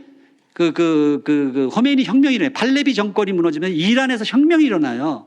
이것이 결정적으로 미국이 이제 중국을 이제 받아들이기로 한 상황이 되는 거죠. 저는 지금 이 중동에서의 큰 변화, 미국이 감당할 수 없는 중동에서의 큰 변화가 또 일어날 때 미국이 이제 북한을 받아들일 수 있다는 생각이 들어요. 사실은 우리 70년의 이 큰 비극의 역사는 북미 수교가 되고 나면 끝나는 거예요. 거기까지 가야 되는 거거든요. 근데 북미 수교를 못하게 하는 수많은 요인들이 있어요. 미국이 여전히 동아시아에서의 군사 패권을 유지하면서 무기를 팔고 그것이 미국의 국익에 도움이 되는데, 그거보다 더 큰 일이 중동에서 벌어지거나 하면 결국 미국이, 그게 이제 트럼프가 등장해서 나타날 수도 있고요. 우리가 정말 기도를 어떻게 해야 되는가 굉장히 복잡한 이 구조 속에서 트럼프가 등장하는 이 비즈니스맨에 의해 가지고 어떤 경우에 북한과 미국이 손을 잡고 중국을 견제하는 그런 일이 벌어질 수도 있다는 거예요. 미국은 얼마든지 그걸 취할 수도 있는 나라고, 북한도 마찬가지라고 생각해요. 지난번에 하노이에 갔을 때는 둘이 거의 비슷한 마음까지 갔었는데 이제 트럼프의 약점을 이제 네오콘들이 쥐고 흔드는 바람에 그게 이제 실패로 돌아갔던 것이죠. 제국은 끊임없이 분할 통치를 통해서, 그러니까 우리나라만 분할된 게 아니잖아요. 베트남, 시리아 많은 나라들이 분할돼서 서로 내전 가운데 싸우게 만들거든요. 이게 제국의 법칙이에요. 제국의 법칙. 그 속에서 제국들은 많은 것들을 이제 얻어내고 있다는 것이죠. 그래서 뭐 평화를 위한 요소들을 총균세라고 흔히 이야기하는데 이제 국방안보, 백신안보, 경제안보죠. 근데 우리 민족에게는 다른 민족에게 없는 얼이 있다고 저는 생각해요. 얼. 이것은 순식간에 다시 하나가 될 수 있다. 지금 뭐 으르렁거리고 지금 이온도양 찍기 직전까지 갔지만 어느 순간 순식간에 다시 하나가 될 수 있다. 저는 그렇게 보고 있고요. 평화라는 것은 우리 피스라는 그러니까 박스 로마나 그러니까 로마의 평화라는 것은 힘에 의한 평화잖아요. 이것은 인본주의적인 평화라면 샬롬은 내면의 평화를 가리키는데 그러니까 이 샬롬이라는 것은 전쟁과 폭력이 없는 상태만 가리키는 게 아니라 가난과 굶주림이 없는 상태, 질병과 고통이 없는 상태, 분열과 죽음이 없는 이 모든 것을 포함한 것이 평화와 복지, 건강, 통일 이게 다 포함한 것이 샬롬인데 그와 가장 유사한 인사말이 안녕하세요죠. 봉주르, 조샹하오, 굿모닝 이건 얄팍한 인사말인데 우리말 안녕이라는 것은 성경의 샬롬하고 거의 똑같은 말이에요. 근데 우리 민족이 지금 안녕하지 않죠. 전혀 안녕하지 않아요. 북한은 북한대로 남쪽은 남쪽으로 세계 최저의 출산율 이제 뭡니까? 이제 노인들은 이제 굶주려서 이제 죽어가고 있고 재난 사고 일어나고 하는 이런 모든 것들을 보면 우리나라 결코 안녕한 나라 아닙니다. 근데 이것의 가장 근본적인 원인이 분단이라는 거, 분단. 이 분단이 해소되기 전까지는 이 안녕의 문제가 풀리지 않는다. 그래서 우리가 이제 생태적 통일을 이루어야 되는데, 지나가겠습니다. 우리 민족에게 가장 중요한 것 중에 하나가 기업 시민, 세계 시민 이런 말을 요즘 많이 하는데 우리는 평화 시민으로 올라서는 게 굉장히 중요하다. 제가 이제 철강을 연구하는데, 시간이 다 됐네요. 역시 간증을 하지 말았어야 되는데. 남북한, 제가 이제 저의 굉장한 꿈이 뭔가 하면 남북한 철강 공동체를 이루는 거예요. EU가 전쟁을 치러가지고 독일, 프랑스, 영국 다 원수지간이었잖아요. 근데 석탄 공동체, 철강 공동체를 통해서 그들이 평화를 찾았어요. 그래서 남북한이 철강을 통해서 근데 이게 지금 이게 뭐 제가 디테일한 기술적인 거 설명할 시간이 없지만 이 박목월 시인이 포스코에 사가를 지었는데 거기 보면 놀랍게도 통일과 중흥의 원동력 되자 이런 가사가 있어요. 정말 포항제철이 우리나라를 살린 기업이거든요. 지난번에 흰남노 때문에 포항제철이 망할 뻔하다가 다시 살아났는데 제가 이런 책도 같이 쓰고 했는데 철의 역사를 이해할 필요는 북한이 73년도까지 우리나라보다 더 잘 살았거든요. 그것은 그 당시 북한의 철강이 우리보다 앞서 있었어요. 근데 결국은 그 당시 73년에 북한이 이해 잘 못하실 거예요. 북한이 우리보다 지하철을 먼저 만들고 우리보다 더 고층 아파트를 더 먼저 만들었던 나라예요. 근데 그 나라는 이제 무너지고 우리는 일어섰잖아요. 그 이유가 뭔가 하면 67년도에 이 대일 청구권 자금으로 이제 착공했던 포항 제철이 이제 73년부터 센 물을 쏟아내기 시작하는데 그 무렵에 놀랍게도 북한 김일성 주석은 농업 입국을 선언해요. 그래서 제가 여기 가서 직접 찍은 사진인데 보면은 김일성 주석이 거기 이제 흥남 비료 공장에다가 비료는 곧 쌀이요, 쌀은 곧 사회주의입니다. 딱 이게 휘호를 써놨어요. 북한은 농업을 잡았고 우리는 공업을 잡은 거예요. 철을 잡은 거예요. 쌀과 철, 운명을 가르다. 저는 이게 73년도에. 그러니까 이 지도자의 안목이 이렇게 한 나라의 운명. 그러니까 북한이 더 잘 살았단 말이에요. 근데 그게 뒤집어지는 거예요. 기억하십시오. 저는 박정희 대통령의 공과가 많다, 잘한 거 못한 거, 항상 누구나 공과가 있죠. 어느 대통령이도 잘한 거 못한 게 다 있는데, 박정희 대통령이 가장 잘한 것은 이 포항제철, 박태준 통해서 포항제철 한 거고, 가장 잘못한 것은 산화제한, 이거 그때부터 시작해서 이제 우리 아이를 못 낳게 만든, 그때부터 꺾이기 시작했는데, 하여튼 제일 잘한 게 이제 철강이다. 근데 남북한 철강 공동체를 통해서 우리가 지금 이제 탄소 이제 이게 친환경 제철로 이제 용광로는 이제 더 이상 이제 멸종되어야 되는 그런 이제 기술이 됐어요. 그러니까 새로운 신기술, 친환경 신기술을 제가 지금 요즘에 연구하고 있는 건데 그게 북한에 있는 무산 철강, 무산에 어마어마한 아시아 최대의 그 철광석이 있는데 그것을 가지고 하기에 딱 맞는 거거든요. 그러니까 브라질, 이런 호주에서 이제 할 거 없이 그래서 지금 우주 시대로 넘어가고 있고요. 지금 이제 다니엘서 12장에서 이야기한 것처럼 유비쿼터스 시대가 빛의 속도로 움직이는 시대가 됐기 때문에 지금 이제 뭐 일론 머스크가 그러니까 라이트 형제와 마르코니가 교통통신의 혁명을 일으켜서 100년 만에 지구촌 시대를 만들었다면 이제 우주항공과 만물 인터넷 시대를 열고 있어요. 지금 이제 앞으로 21세기 마지막 때가 되면 여러분들의 손자들의 신혼여행지는 이제 달이 될 수도 있다. 이제 지금 완전히 수직적 우주촌 시대로 넘어가고 있다. 이거 뭐 많은 이야기 다 다룰 수 없습니다. 지금 우리가 그동안 수평 이동하던 수평의 시대에서 이제 수직의 시대로 넘어가고 있고, 하늘이 달라지고 있다는 거예요. 첫째 하늘 궁창에서 이제 우주로 넘어가서 이제 우리가 셋째 하늘을 바라보는, 실제로 블랙홀을 사진으로 촬영하는 그런 시대가 됐는데, 셋째 하늘의 시대가 가까이 다가오고 있다. 저는 그렇게 생각하고요. 제가 만든 이제 포럼입니다. 한동의 포럼, 유라시아 원이스티스 포럼을 통해서 그런 준비를 하고 있다. 북한의 10대 관광지 다 가봤거든요. 근데 지금 북한과 이 관광을 열고 철강을 하고 우리가 북한과 손을 잡고 경협을 하면요, 서로가 윈윈이 돼서 시너지 효과를 가지고 둘 다 잘 살 수 있는데 그걸 왜 못하는가? 주변 강국들의 방해 때문에 못하는 거예요. 근데 우리가 거기에 휘말려 들어서는 안 되고 교회가 휘말려 들어서는 안 된다는 것이죠. 이것이 너무너무 중요한 것이다.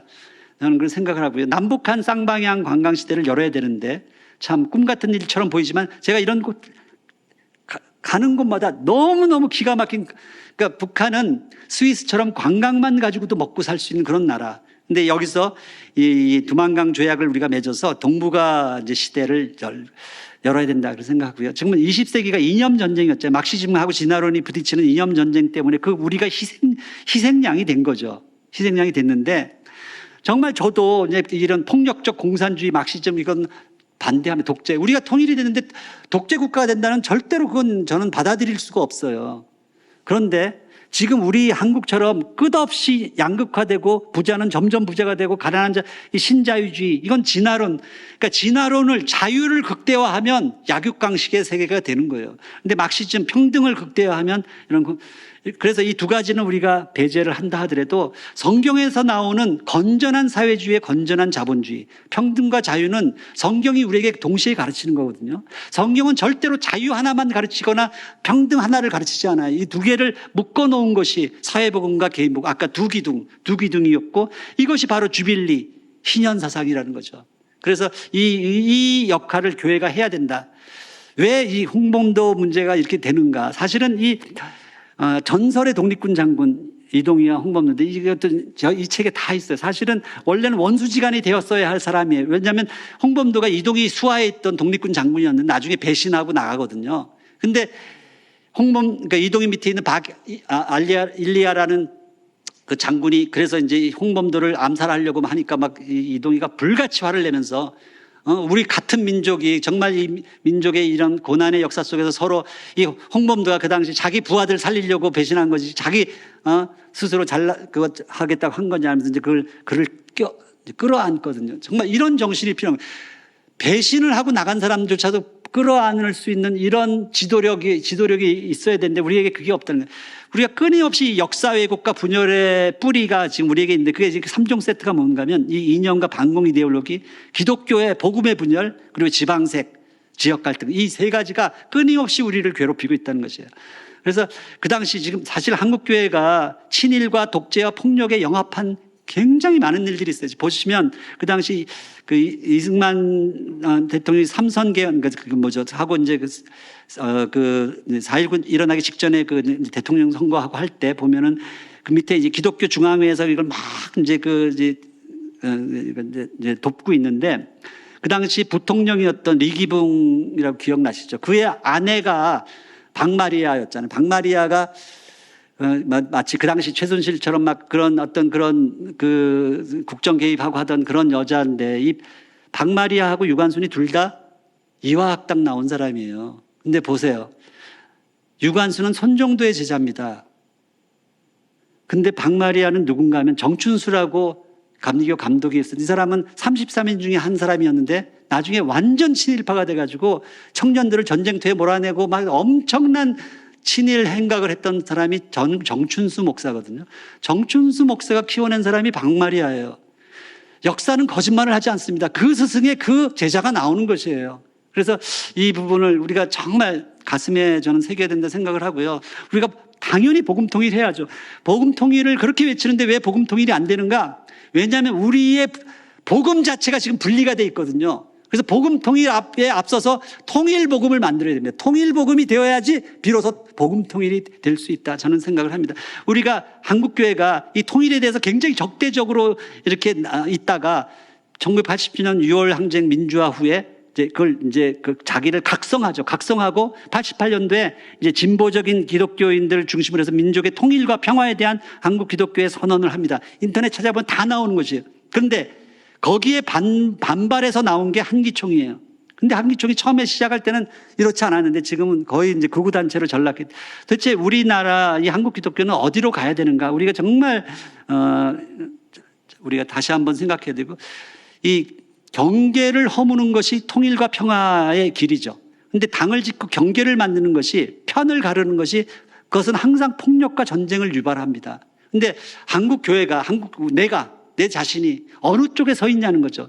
제가 굉장히 좋아하는 이제 신학자 중에 월터 윙크라는 분이 쓰신 이제 사탄의 체제와 예수의 비폭력이라는 책이 있는데, 이 책을 보시면 그렇게 이야기해요. 비록 교회라 할지라도, 성도라고 할지라도 그 사람이 편을 가르고 당을 짓고 하는 그 편에 서 있다면 그 사람은 지금 사단의 하수인이 돼 있다는 거예요. 사단의 하수인. 우리 교회가 어느 편에 서 있냐는 거죠. 전쟁을 외치고 폭력을 외친다면 그건 사단의 하수인이 돼 있다는 거예요, 이미.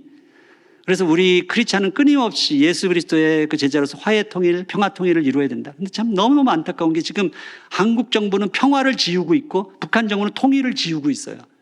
정말 위험한 상황에 지금 도달해 있다. 역사의 매듭불. 그래서 우리 한국교회가 역사 속에서 잘못했던 것을 정말 회개하고 정말 하나님 앞에 바로 서야 되는데, 결자 해지를 해야 된다고 생각합니다. 그러기 위해서는 역사의 진실 앞에 일단 바로 서야 돼요. 역사를 바로 알아야 돼요.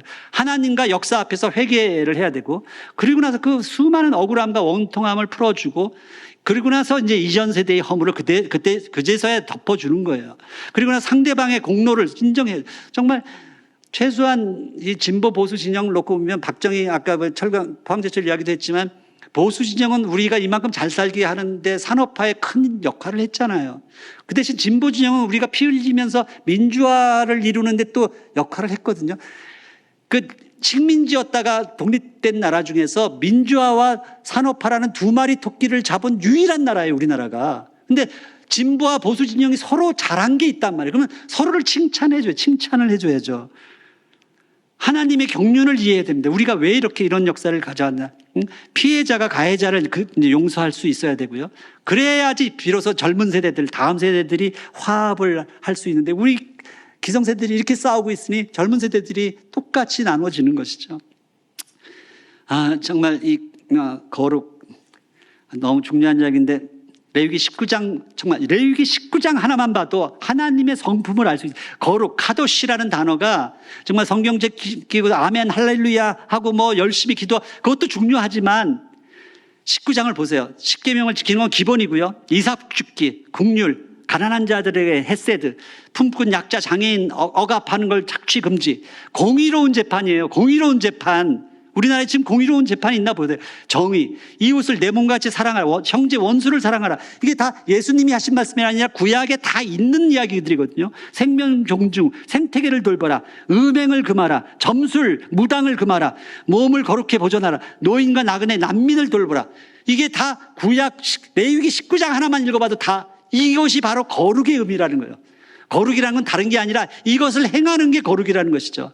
근데 참 우리 기독교인들이 얼마나 지금 부끄러운 상황에 놓여 있냐면, 세상 사람들이 볼 때 이해가 안 가는 손가락질을 받는 이유가 뭔가 하면, 지금 뭐 탈북인 학교 중에 우리 잘 아는 그 어떤 학교가 지금 막 혐오시설이라고 해서 쫓겨나가지고 그 학교를 못 구해서 막 이리저리, 요즘에 최근에 구했어요. 겨우 구했는데 어느 군지 모르겠어요. 하여튼 어느 구에 가서 그 이제 학교 부지를 이제 구하려고 하는데, 그 구민들 공청회가 열리는데 그 교장, 제가 잘 아는 그 자매 교장 선생님이 가서 막 이제 프리젠테이션하고, 우리 아이들은, 우리 탈북인 아이들은 너무 착하고 막 그러는데, 막 앞에서 막 어느 여자가 막 막 그런 소리 하지 말라면서 소리를 지르고, 왜 우리 동네에 와서 이런 혐오 시설 탈북인 학교를 만들어서 아파트값 떨어뜨리게 하느냐고 막 소리를 지르면 난리가 난 거예요. 그러니까 이 자매가 너무 겁이 나가지고 막 이제 카톡으로 근처에 아는 목사님을 불렀어요. 목사님 빨리 오셔서 저 좀 구해주세요. 도와주세요. 근데 그 목사님이 딱 들어오니까 허겁지겁 들어오니까 그 여자분이 벌떡 일어나서 꾸벅 절을 하는 그 집사, 권사 이런 사람들이에요.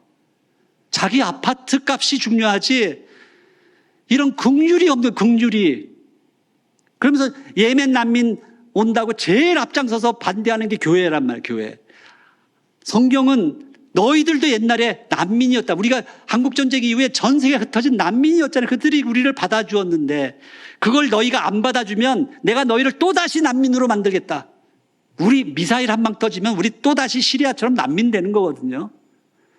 이런 무서운 하나님의 경고가 있는데도 우리를 찾아오는 모슬렘 난민을 못 받아들여요?